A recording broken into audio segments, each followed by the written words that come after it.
사단의 최대 전략이 뭘까? 우리끼리 막 싸우게 하는 걸까요? 아니면 뭔가 누구를 미워하게 하는 걸까요? 아니면 뭔가 막 욕심을 내게 하는 걸까요? 그렇지 않습니다. 물론 그것도 좋은 건 아니죠. 그러나 사단의 최대 전략은 하나님을 모르게 하는 겁니다. 한번 따라 합시다. 사단의 최대 전략은 하나님을 모르게 하는 것이다. 예, 하나님에게 관심이 없게 하는 거예요. 자, 그거는 나무로 비유하면요, 밑둥을 잘라버리는 겁니다. 우리가 뭐 싸운다, 미워한다, 뭐 이런 거는 이제 가지에 관련된 거고 조그만 열매에 관련된 거라면, 하나님을 모르게 하는 것은 인생 근본 자체에 밑둥을 이렇게 아주 그 근원을 딱 잘라버리는 것 같은 거예요. 그래서 어떻게 됩니까? 여러분, 나무가요, 밑둥을 딱 잘라버리면 그건 죽은 거죠. 아무리 뭐 나무에 뭐 열매가 많이 있고 꽃이 펴도 죽어가잖아요. 그래서 꽃꽂이 했다 그러면 그 나무는 이미 죽은 거잖아요. 단지 수명이 조금 더 기냐 짧으냐, 얼마나 잘 관리해 주냐, 물을 얼마나 주냐, 그 차이지, 그 나무는 이미 죽은 나무죠. 하나님이 우리 인간은 하나님과 함께 하도록 되어 있는 존재예요. 맞죠? 인간은 하나님의 형상대로 창조돼서 하나님과 함께 하도록 되어 있는데, 사단의 최대 전략을 말하라면 하나님을 필요로 하지 않는 겁니다. 자, 이건 살인보다도 더 무서운 거예요. 요즘 뭐 미국에서 동성연애법이 통과됐다고 난리인데, 동성연애법 통과된 것보다 더 심각한 거예요. 뭐가요? 하나님을 모르게 하는 거. 한번 물어볼게요. 우리 교회에 동성연애자들이 오면 어떡할까요? 들어오지 말라고 하나요? 저는 동성연애 지지자가 아니고요. 동성연애 그렇다고 대놓고 막 반대하지도 않습니다. 왜냐? 그들이 문제는 동성연애가 문제가 아니고 하나님을 떠나 있는 게 문제예요. 그 문제부터 해결돼야 돼요. 그럼 나머지는 시간 따라 치유가 되고, 왜? 그건 영적 문제거든요. 그건 영적 문제이기 때문에 영적 문제 근본을 치유해 줘야 되는 거예요. 그래서 가장 심각한 거는 바로 하나님 떠난 문제다. 그 하나님을 떠난 인간은 뭔가를 붙잡고 살고 싶어하는 욕구가 있어요. 그것이 사단의 두 번째 전략입니다. 그게 뭐냐? 창세기 3장, 창세기 6장, 창세기 11장이에요. 자, 하나님 떠난 인생에게 뭐라고 하냐면, 하나님 대신 네가 붙잡고 살 게 있다라는 거예요. 너라는 거예요. 너가 다른 너. 너를 위해 살면 돼. 네가 곧 하나님이 되면 돼. 그게 창세기 3장. 그래서 뭐 하나님 없이 네가 신처럼 하면 되지 뭐. 네가 열심히 해봐. 다 돼. 이게 사단의 굉장히 큰 전략이에요. 두 번째 창세기 3장 지나서 6장입니다. 그게 뭐죠? 물질, 그것만 있으면 충분하지 않겠어? 물질. 그 다음에요. 성공해야 돼, 성공. 여러분, 나를 소중히 여기는 게 나쁜 게 아닙니다. 물질을 이렇게 갖고 싶은 게 나쁜 게 아니에요. 물질이 있어야 세계복음하죠. 나를 소중히 여겨야죠. 나에 대한 자부심이 있어야 되고, 자긍심이 있어야 되고, 자존심이 있어야 되죠. 또 성공을 해야 그걸 가지고 영향력을 미치며 복음 전하죠.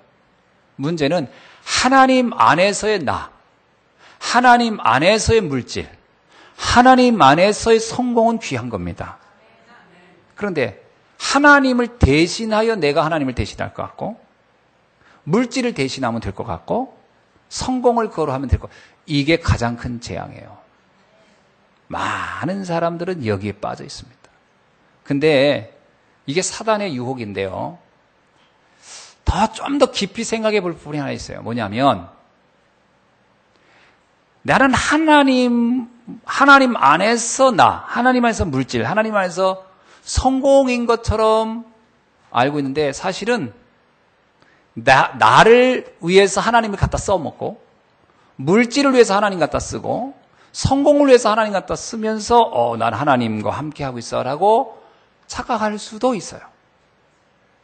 그 경우가 종교적인 거라고 하는 겁니다. 종교인들은 하나님에 관한, 하나님과 내가 함께한다? 별로 관심 없어요. 근데 하나님이란 단어는 다 써요. 믿음도 쓰고 헌신도 하고 봉사도.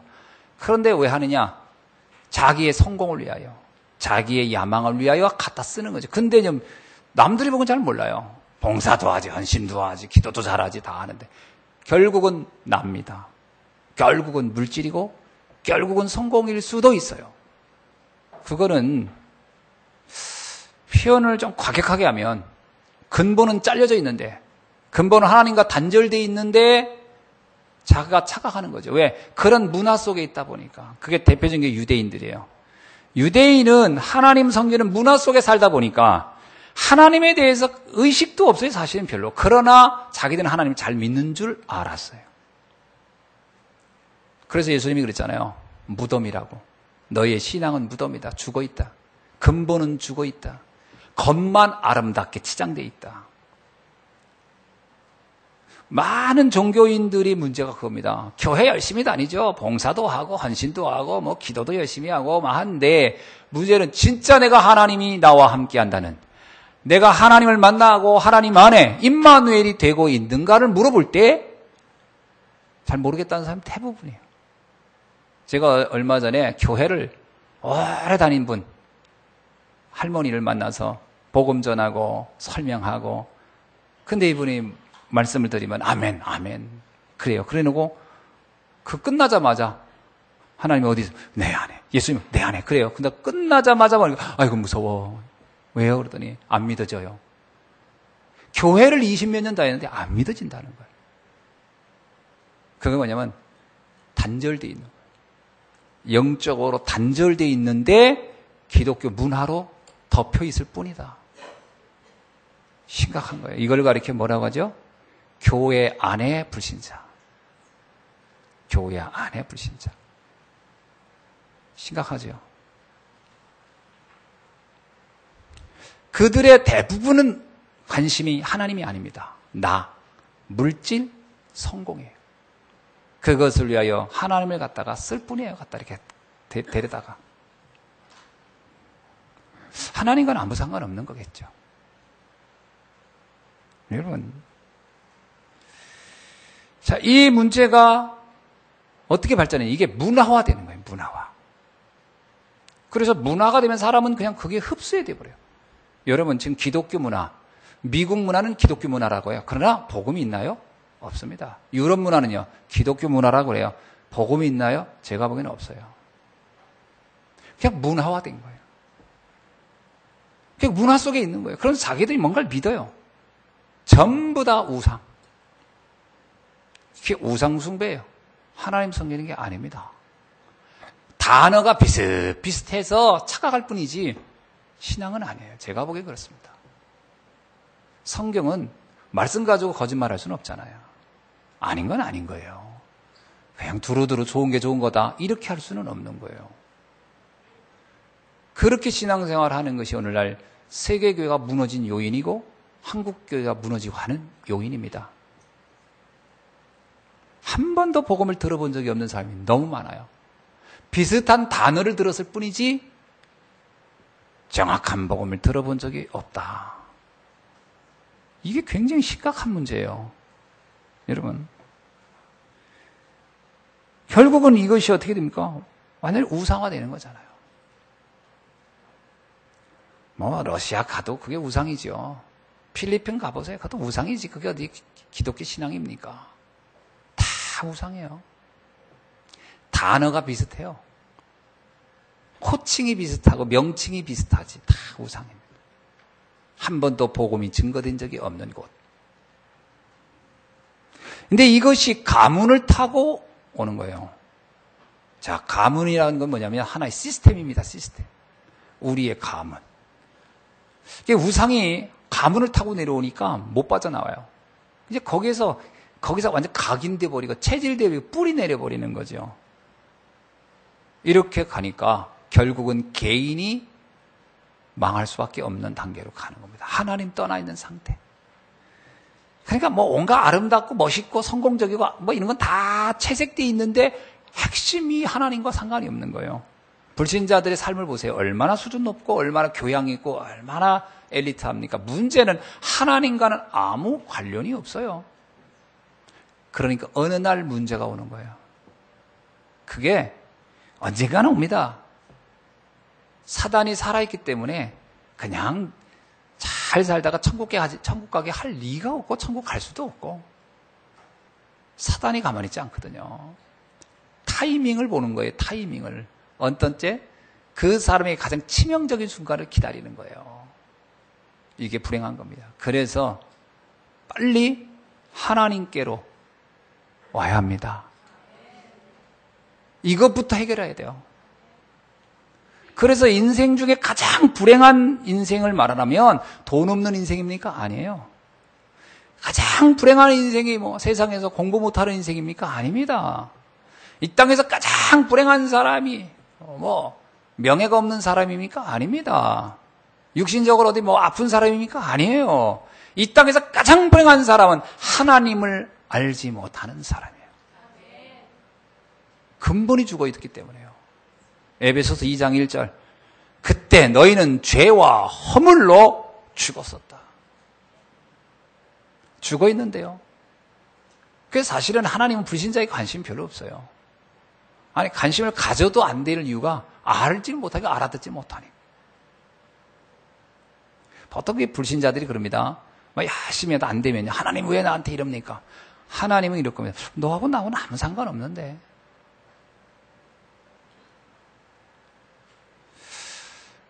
근데 제가 성경을 읽다가 한 가지 깨달았어요. 뭐냐면 이건 생각난 건데 하나님은 전능하시잖아요. 하나님은 전능하신데 하나님이 왜 우리를 필요로 할까? 거기에 대해 의문을 갖겠어요. 하나님은 전능하신데 왜 우리가 필요하죠? 하나님 직접 전도 다 하면 되지. 근데 왜 우리를 필요해서 하라고 할까? 이런 생각을 하게 된 거예요, 제가. 그러다 생각을 가만히 보니까 하나님은 영이셔요. 불신자는 영이 죽었어요. 죽은 불신자가 영이신 하나님을 알 길이 없죠. 그러면 영적인 하나님과 죽어있는 인간이 만나 소통할 길이 없죠. 그러니까 하나님이 볼 땐 인간을 구원하고 싶어도 구원할 길이 딱히 없는 거예요. 전능하신 하나님이 딱 한 가지 약점이 있구나. 불신자를 못 만나는구나. 또 하나, 거룩하신 하나님이 죄인과 함께 할 수 없구나. 이게 제가 깨달은 거예요. 그런데 다행히도 우리는 용서받은 의인이란 말이에요. 하나님이 보면 하나님을 우리가 만날 수도 있죠. 또 우리는 과거에 또 죄 속에 있다고 왔어요. 그러니까 우리는 아주 완벽한 그 천사도 아니니까. 우리 영적인 존재도 아니에요. 그러니까 육신의 불신자들을 알 수도 있죠. 하나님이 우리를 굉장히 필요로 하는구나.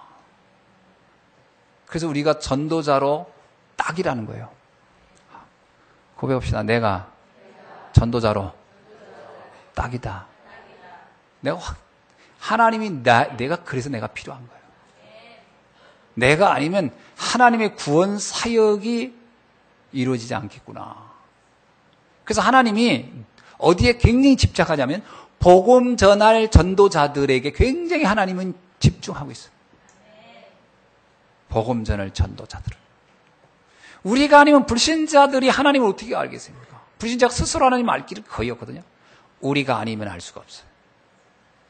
그래서 하나님이 가장 어려워하는 일을 우리가 가장 쉽게 할 수 있고, 또 우리가 가장 어려운 게 뭐냐면 창세기 3장 사건 이후로 경제 문제, 자녀 문제, 부부 문제 이런 것도 굉장히 우리가 어려워하는 것들이 하나예요.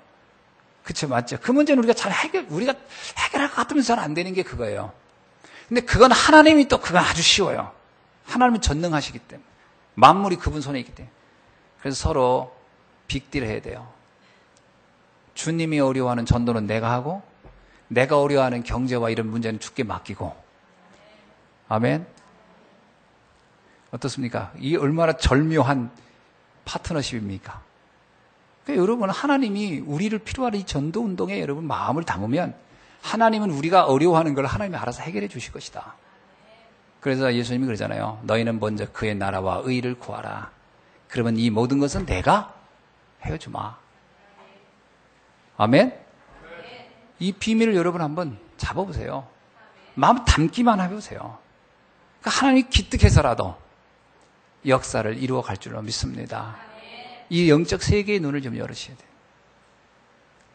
자, 이런 영적 문제를 이해하게 되면 이걸 이해해야 많이 깨닫는 게 있어요. 그게 뭐냐? 바로 답입니다. 그 문제의 답.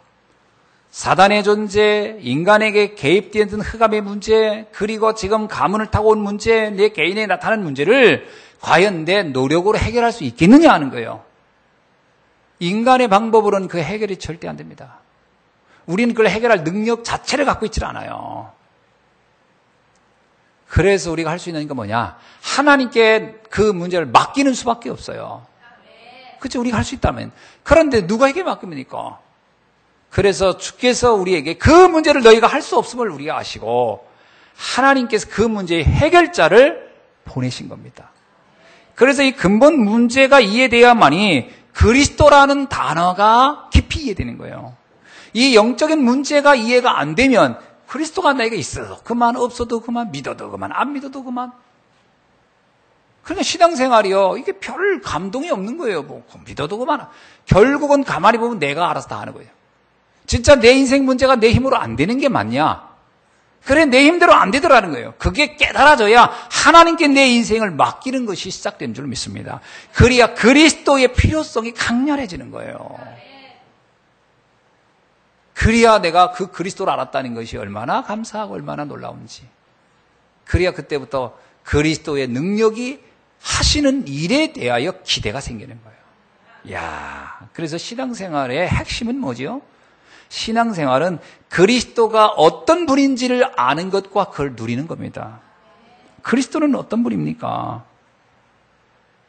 그리스도는요, 하나님이 인간의 몸을 이 땅에 오신, 하나님이 인간의 몸을 입고 오신 그분을 그리스도라고 하는 겁니다. 그리스도가 누구냐면 하나님이 인간의 몸을 입고 오셨어요. 근데 그분을 그리스도라고 하는 겁니다.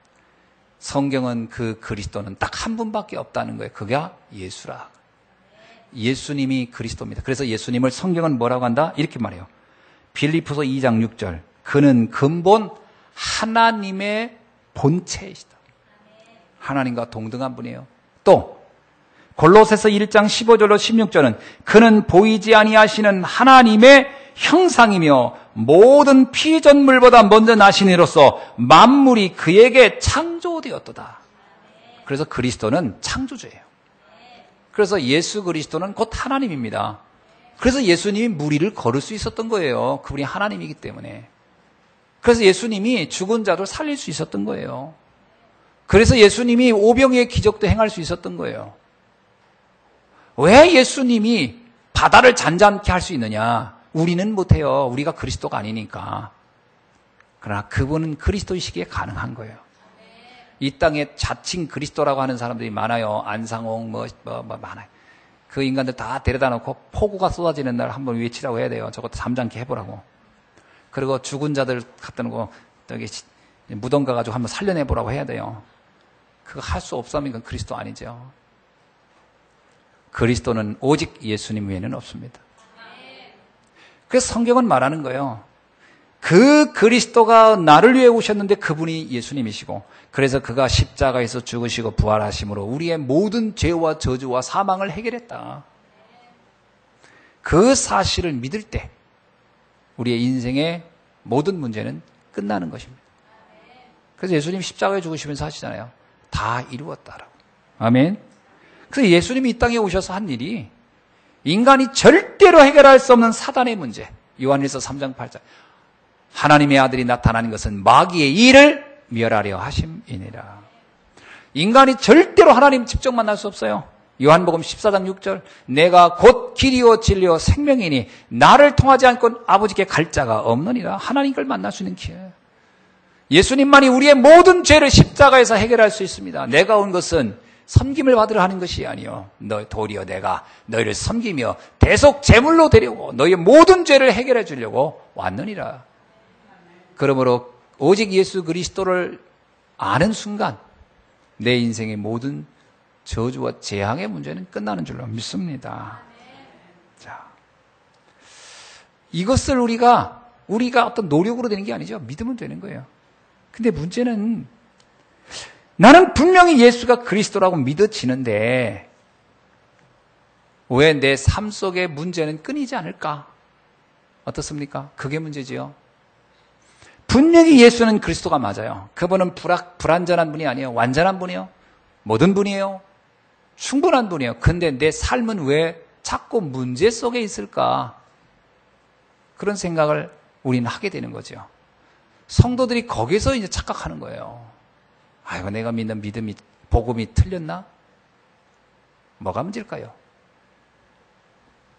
오늘 본문을 통해서 그 답을 좀 얻어가시기를 주의 이름으로 축원합니다. 우리가 지금까지 살아온 날 동안에 복음을 알기 이전에 우리는 육신을 가지고 있어요. 우리의 생각과 마음도 우리는 이미 태어나는 순간부터 요한복음 8장 44절 사단에게 길들여져서 살아왔어요.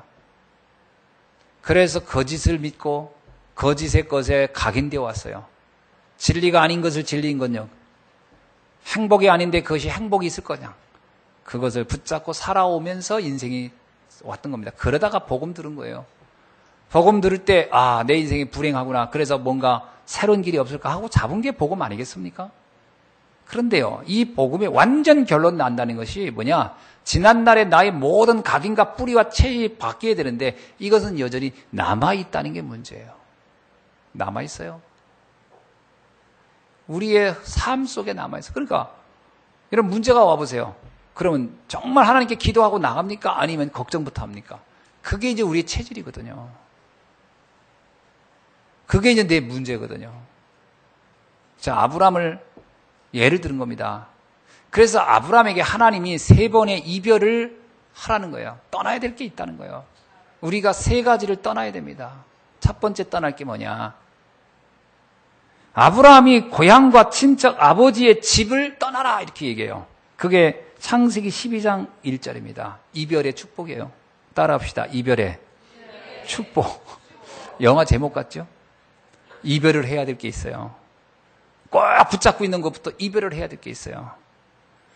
주님은 나와 만났는데, 그러니까 우리가 두 집 살림 하는 거예요. 두 집 살림. 주님과 결혼하고도 세상과 또 짝하고 있는 거예요. 그럴 수 있거든요. 이별을 빨리 하라는 거예요.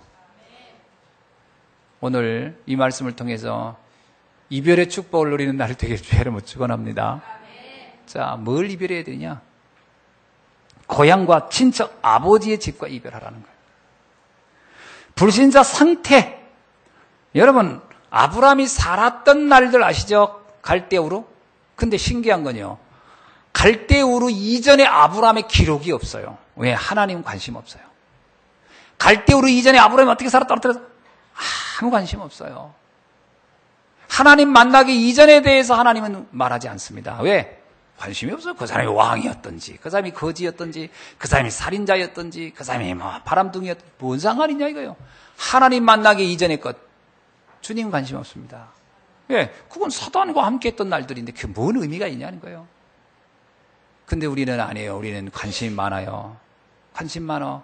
그때 받던 상처들, 그때 받던 서운함, 그때 받았던 억울함, 그때 받았던 섭섭함 다 붙잡고 있어요.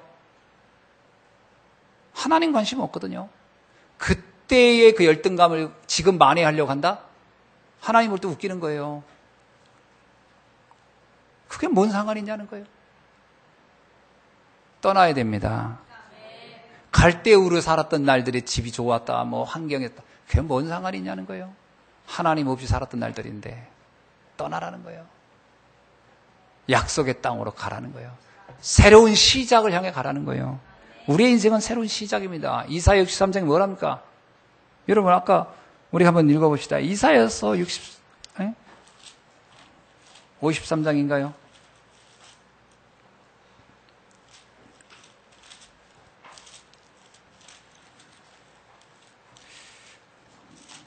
봅시다. 뭐라고 나오냐. 우리는 떠나야 됩니다. 다른 거 기억할 것도 없어요. 자, 43장입니다. 예. 이사야 43장 18절로 19절을 한번 봅시다. 너희는 이전 일을 기억하지 말며 옛날 일을 생각하지 말라. 아멘. 떠나야 돼요. 지난날에 그렇게 억울한 게 있습니까? 지난날에 그렇게 섭섭한 게 있어요? 지난날에 그렇게 아픔이 있어요? 지난날에 있었던 게 그렇게 열등감이 있어요? 뭐가 있었습니까? 떠나야 돼요. 기억도 하지 말으세요. 할 것도 없어요. 뭘 합니까? 19절에 뭐라고 합니까? 보라, 내가 새 일을 행하리니 이제 나타낼 것이라. 너희가 그것을 알지 못하겠느냐? 반드시 내가 광야의 길을 사막의 강을 내리라. 여러분, 지난날 모든 생각, 흔적, 경험 떠나보내길 바랍니다. 불신자 상태에 있었던 것 다 떠나보내야 돼요. 거기에 미련 두시지 말기 바랍니다. 이거 완전히 결별해야 돼요.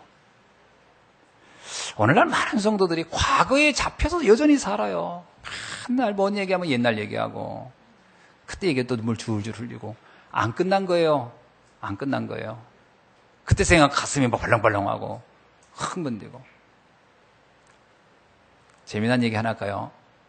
며칠 전에 우리 집사람하고 얘기하는 중에 옛날에 인천에서 있었던 날 이 일을 같이 우연히 하게 됐어요.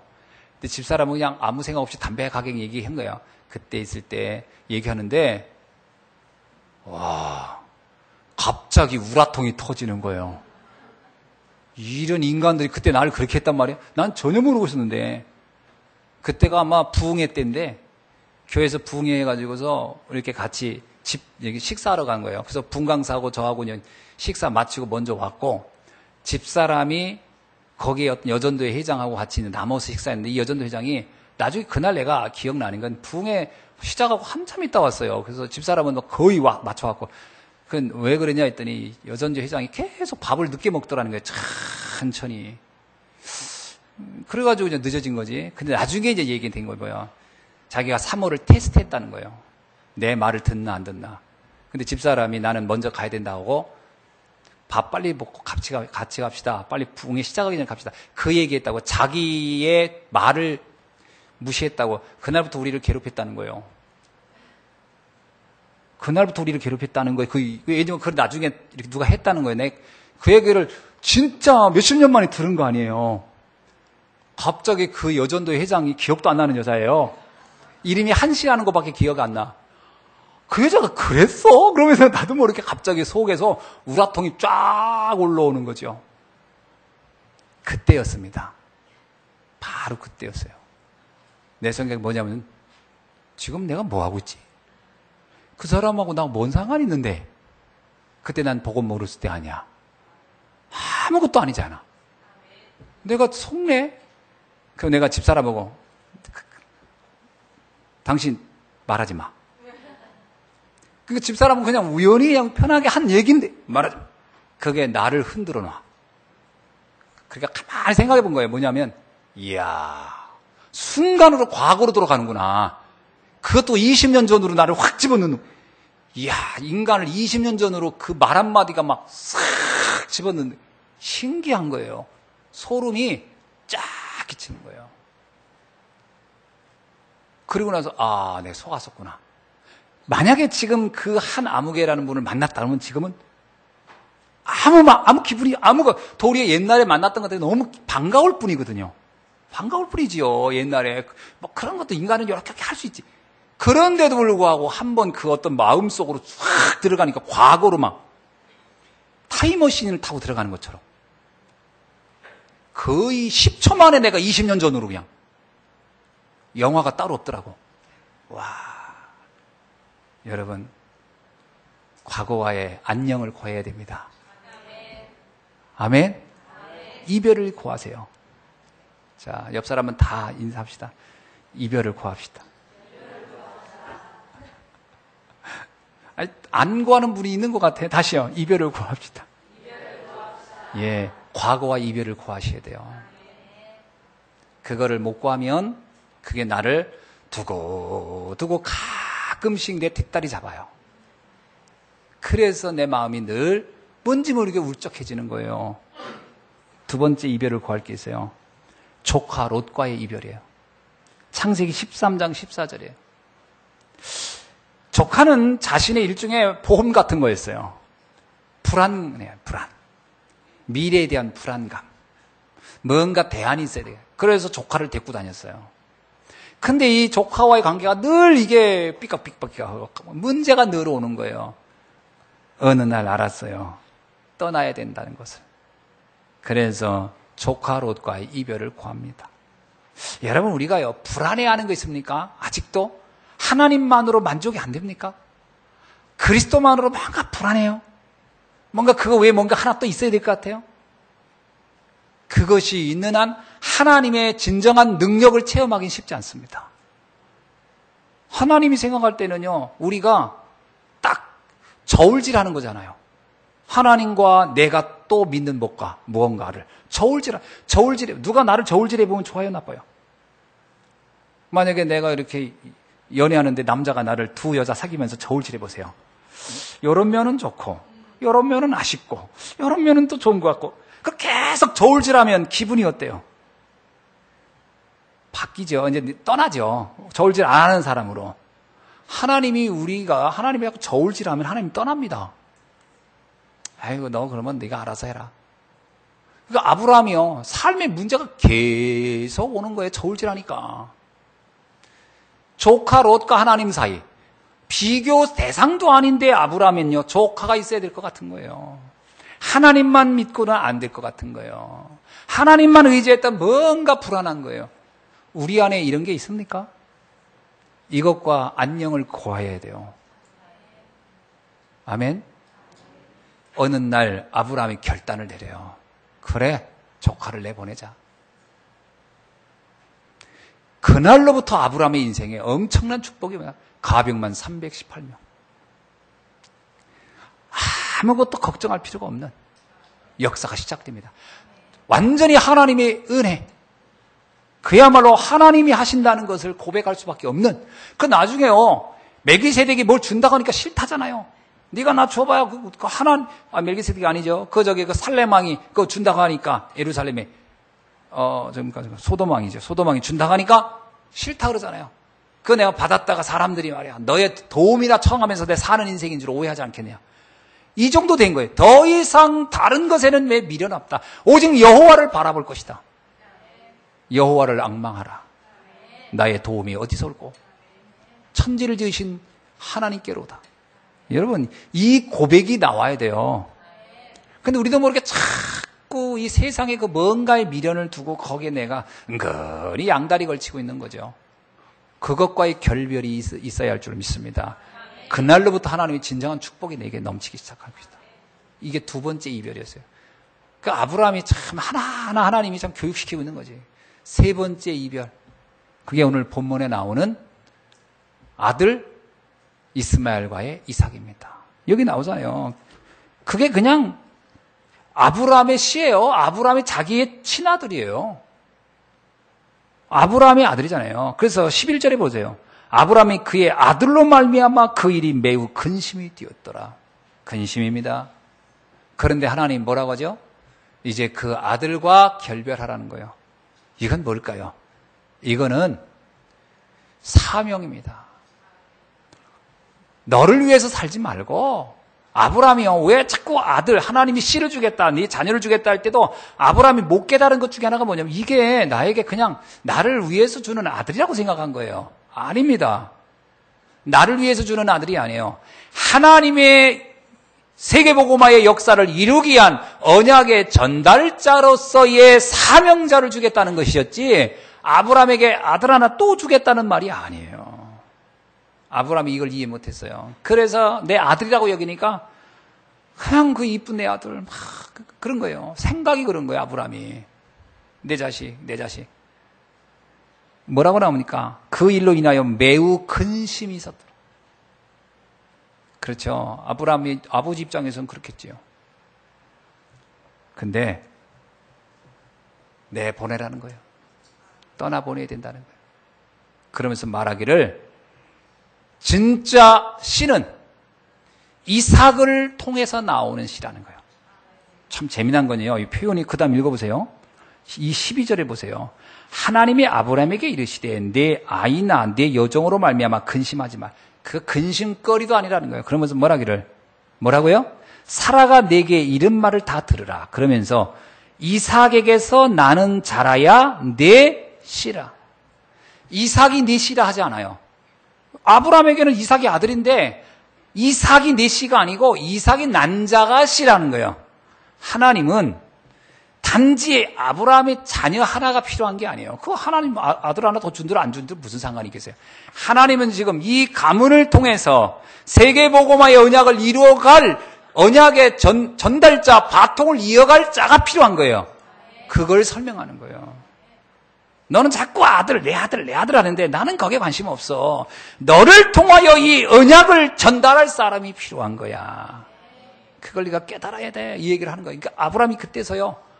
아, 그렇구나. 그리고 깨닫자마자 아브라함이 결단을 냅니다. 재밌죠? 14절 보세요. 아브라함이 아침에 일찍이 일어나. 이게 아브라함이요. 결단 딱 하고 나면 꼭 하는 행동이 하나 있는데 아침에 일찍 일어나서 행동해요. 천천히 하지 않아요. 무슨 일이든 이게 맞다, 언약이 맞다, 그럼 바로 그냥 시행하는 스타일이에요. 우리가 이게 맞냐 저게 맞냐 할 때는 좀 시간이 필요하지만 이게 맞구나 할 때는 주저할 이유가 없는 겁니다. 그때는 그냥 밀어붙이는 거예요. 왜? 답이 나왔는데요. 아브라함이요. 맞구나. 딱. 이렇게 아침에 일찍에 일어나 움직인 게 또 하나 있어요. 장남 보낼 때 이렇게 아침에 일찍이나 보냈고요. 차남 번제물로 죽이라고 할 때 그게 22장 3절입니다. 보세요. 시작. 아브라함이 아침에 일찍 일어나 똑같은 단어 나와요. 이야. 근데 재밌는 건 보세요. 장남인 이스마엘을 내보낸 일이 더 가슴 아파요. 100세에 얻은 이삭을 번제물로 바치는 게 더 가슴 아파요. 어느 게 더 가슴 아파요? 여러분 같으면. 이때 이스마엘은 이미 한 17살, 18살 다 됐을 때요. 더 장성한 때요. 요 이스마엘을 내보낼 때 가슴 아파요. 이제 겨우 오기야 금이하고 키우는 이삭을 갖다 번제물에 바쳐서 칼로 잡으라고 하는 그게 더 가슴 아파요. 어느 게 더 가슴 아파요?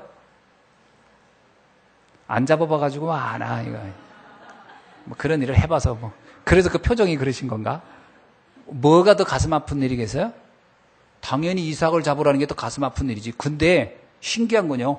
이스마엘을 내보내려 할 때는 그가 매우 근심했다는 단어가 있는데 이삭을 번제에다 드려야 할 때는 근심했다는 단어가 한 단어도 없어요. 그냥 알았습니다. 아이고 마치 무슨 개 잡으러 가는 것처럼 그냥 아주 아무런 고민도 없이 그리고 올라가요. 이게 뭔 차이예요?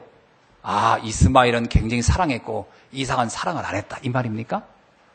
그 말이 아니에요. 아브라함이 비로소 하나님이 원하는 게 뭔지를 깨달았던 거예요. 이삭을 사랑하지 않아서가 아닙니다. 그걸 뛰어넘는 하나님의 언약과 하나님이 원하는 게 뭔지를 안 거예요. 그래. 사실 이삭은 아브라함의 자녀라고 할 수도 없어요. 제 생각에는. 잘 생각해 보세요. 자, 100세의 할아버지가 아이를 낳을 시가 있어요, 없어요? 솔직히. 그리고 여기에는 사라는 월경이 이미 오래전에 끊겼는데 그러면 사라가 임신해서 그러면 그 사라의 아기십니까? 제가 보기에는 사라의 난자와 아브라함의 정자의 결합이 아니에요. 그냥 하나님이 그냥 주신 거지. 엄밀하게 말 근본으로 따져가면 DNA 검사해보면 딱히 이들의 그 DNA가 나오지 않을 수도 있어요. 아브라함이 깨달았어요. 그래. 이게 어찌 내 아들이겠냐? 이게 어찌 내 것이냐? 하나님의 자녀지. 하나님의 언약을 위해 내게 주신 선물이지. 아멘. 정신 차리세요, 여러분. 자녀를 볼 때, 아이고 내 새끼. 그래가지고는 시대적인 인물을 키우기는 쉽지 않아요. 하나님이 내게 맡긴 자녀구나. 이 시대의 언약을 전달하라고 맡긴 이 시대의 렘넌트였구나. 내가 그들을 내가 돌보는 것이다. 내게 잠시 위탁한 것이다. 내 것이 아니다. 부모가 자식을 내 거라고 생각하니까 함부로 막 때리고 죽이기도 하고 뭐 동반자살. 어찌 그게 내 겁니까? 하나님의 사람이지. 애시당도 내 거는 없는 거예요. 내가 뭐 자녀로 해서 한 게 뭐예요? 10달 좀 배 아팠다는 거예요? 그렇다고 내 겁니까? 그거보다 더 힘들고 하는 일이 많은데 하나님이 주신 거지요. 더 하나 중요한 것은 그 자녀에 매이지 말라는 거예요. 내 자녀라는 개념으로 매이지 말라는 거예요. 이별을 해야 돼요. 하나님의 언약을 위한 사람으로 키워야 돼요. 그래서 아브라함이 결단한 겁니다. 그래, 보내자. 어떠면요, 아브라함이 이스마엘 보내고 이삭은 죽이려고 하고 그 자체가요, 참 아버지가 잔인하다는 얘기입니까 이게? 야, 무슨 아버지가 저렇게 폭력적이냐? 그런 얘기입니까? 그 얘기를 하려는 게 아니에요. 혈연 관계의 수준을 뛰어넘었다라는 걸 말하는 거예요. 그 수준을 넘어선 거예요. 이렇게 해서 응답받은 사람들이 성경의 인물이에요. 요셉 보세요. 아버지 품 안에 있었다. 그럼 요셉이 그렇게 위대한 사역을 할 수 있었을까요? 하나님이 아시고 내보낸 거예요. 애굽으로 떠나보니까 이별을 시켜. 그래야 그가 위대한 역사를 이룰 수 있는 사람이 되니까요. 내 자녀 내 품에 껴안고 있다고 되는 거 아닙니다. 하나님의 사람으로 결단하는 날이 있기를 주의 이름으로 축원하세요. 그래, 내가 아무리 혹이야 금이야 키운들 그거 가지고 키워지는 게 아니고 하나님께 맡겨야 돼요. 하나님, 이 자녀는 주께서 주신 내 하나님이 위택한 자녀입니다. 하나님이 시대를 놓고 이 자녀를 키워갈 줄로 믿습니다. 저는 그를 위해 잠시 도와주는 것 외에는, 심부름한 것 외에는 다른 게 없습니다. 이래야 돼요. 이렇게 돼야 됩니다. 여러분, 모세 보세요. 출생한 지 3개월 만에 바구니에 담아서 나일강에 띄워보낸 거예요. 그걸 안 했더라면 모세같이 위대한 인물이 나왔겠습니까? 이별이 돼야 돼요. 시대를 놓고 그저 품에다가 안아놓고 그냥 막. 제가 어느 영화를 하나 보니까 어떤 아줌마가 아이를 낳았어요. 근데 그게 어느 성주야, 성주. 성주인데 자녀를 너무 이뻐해. 그런데 그 남편이 너무 좋아하는 남편인데 너무 늦게 자녀를 낳고 남편이 죽어서 아들에 대해서 애착이 너무 커가지고 아들이 15인데 그때가 젖을 먹이고 있는 장면이 나와요. 징그럽더만. 모성애가 각별하다라고 느껴지는 게 아니라 징그럽다고 느껴지는 거예요. 맞죠? 징그러운 겁니다. 무슨 얘기겠어요? 극단적인 예인데 무조건 내 품에 안고 있다고 해서 되는 게 아니고 하나님의 사람으로 키워야 합니다. 렘넌트들을 위하여. 후대에 대한 이야기예요. 이 이야기는 후대 언약을 말하고 있는 겁니다. 여러분, 사무엘을 보세요. 젖을 떼자마자 성전에 맡겼습니다. 한나의 결단이죠. 왜 그렇죠? 렘넌트들은 여러분 시스템에서 키워야 돼요. 제가 우리 렘넌트들 지금 미션홈을 좀 해봤는데요. 이야, 집에서 키울 때 내가 뭐 밥 주고 뭐 얘기하고 뭐 환경 좋아하고 걔가 영적으로 잘할 것 같죠? 안 잘합니다. 어떤 면에서 그 잘하는 속도가 아주 더뎌요. 그런데 미션홈에 오면 또 놀고 있는 것 같지만 그 영향력은 굉장해요. 제가 보기에 우리 렘넌트들 참 그 안에서 많이 성장한 것 같아요. 이따 오후에 한번 우리 렘넌트들 간증 한번 들어보세요. 그동안 받은 응답들. 대단한 건 없어도 대단하게 보일 겁니다. 깨달으셔야 돼요. 아이들은 시스템에서 커야 돼요. 그걸 한나가 이해한 거예요. 그래, 엘리 제사장 부족하지요. 한없이 부족한 사람입니다. 성경상의 엘리 제사장은. 그러나 그가 있는 성전에서 자녀가 클 때 그는 시대의 지도자가 된 거예요. 렘넌트들에 대한 언약을 여러분이 부모님들이 이 생각을 좀 바꾸셔야 돼요. 그걸 놓고 하나님 우리를 부르셨다는 거예요. 예수님의 12사도를 보세요. 부를 때부터 이별을 먼저 얘기해요. 나를 따라오더라. 제자들이 배와 그의 부모 아버지를 버려두고 떠났더라. 이별이에요. 그거는 가족관계를 끊으라는 얘기입니까? 그게 아니고 내 중심의 축을 옮겨놓으라.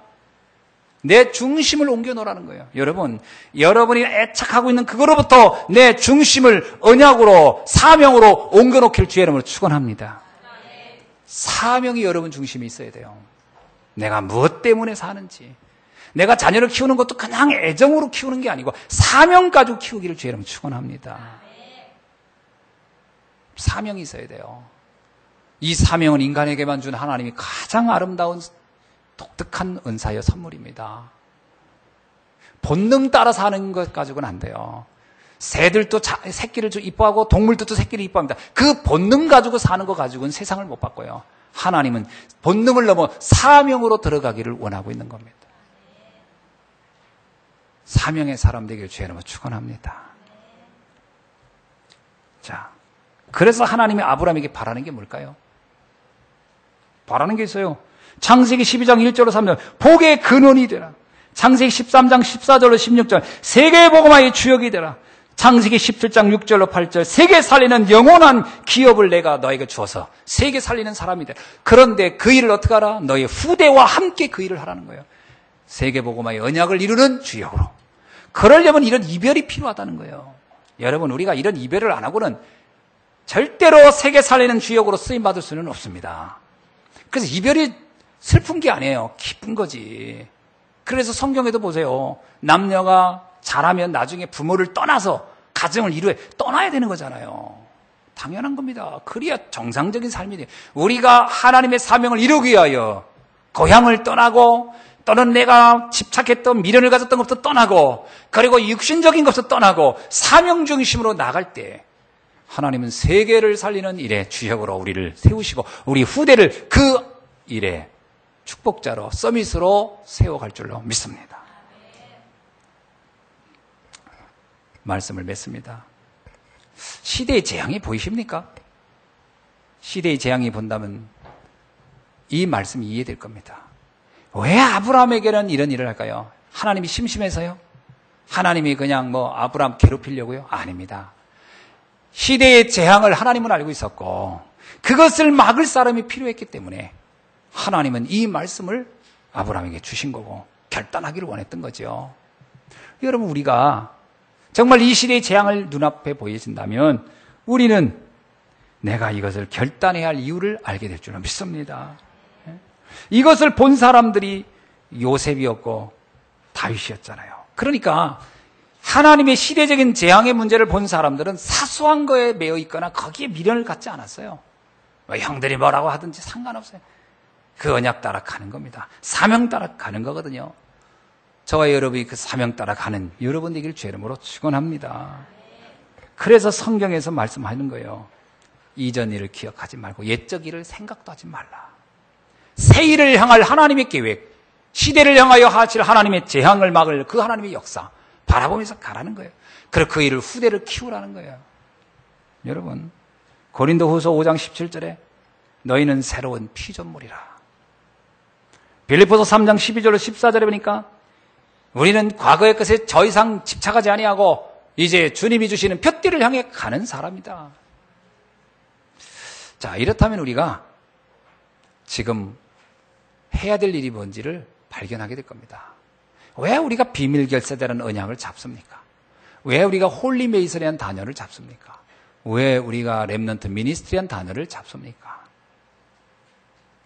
그것이 바로 이 시대의 재앙을 막는 일이요, 그것을 할 응답이 바로 그 안에 있기 때문에 그것을 할 우리, 그것을 할 후대, 이 일을 위하여 여러분 응답받는 멋진 이 시대의 전도자가 되시기를 예수님의 이름으로 축원합니다. 기도합니다. 하나님 감사합니다. 오늘 이 시간 이별의 축복이 오늘 우리 가운데 언약적으로 깨달아지는 날이 되게 하여 주시니 감사합니다. 이 말씀 붙잡고 승리하는 주의 자녀들 되게 하옵소서. 예수 그리스도의 이름으로 기도하옵나이다. 아멘.